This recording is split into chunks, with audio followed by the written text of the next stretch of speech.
Cash boy, you going to beat him, man. Rekotiya rasura rotakara songo buyara tonko fara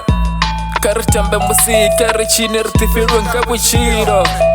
Rasura rachutu sada rasongo buyara vhengana Dari Monday to Sunday rasura roti poyane Rasura rotakara rasongo buyara fisantozi Ashitaka sinu chibone bati Bachisura bachiko shura marofane Dari buchiro ndibone sana Kashwati shinera koshita rasongo buyara chivana Kare so Nare shango nila ashura koti ya rili Toko mere Nare mabanga na shukiri na sipoma Kariba ye fast Yo Rekoti ya rasura rufara na sabati Na kutira makore Vaya takara Vache wane bab Vache sura botakara Vache sura bofarasan Ish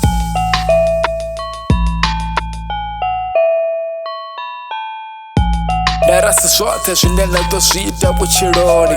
Nekotiya nesibo nazi kavatu Nechibona basina boro kwa mbara kanasi na shuliwa Nekoti ni marangere ni mufe Nane poshikoro nesungo semu kane wanu Angaba sina shenda kanasi na ngembe kanasi na boroko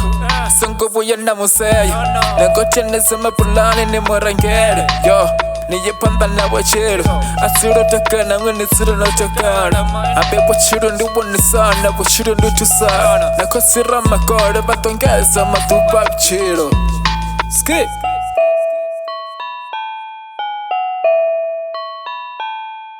Nara shunaka nechiwana wachiwote Wachisura watakara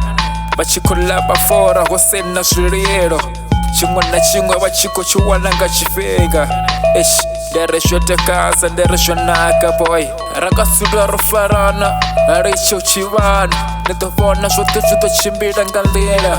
Yo, dere bachibote, bato sura bachiko shuma Dere shango nila ashikari chire ngamraro Dere kashote shunera koshita Resongo buya rachivana Dere kartote bafonzi bate barebere shango Ore chingo na chingo chichimbira ngalira Resongo buya rafisa mitose Rekoti Yara sura rotakara Abeshi ya bora Nichibune watu Bachisura bachikurira ma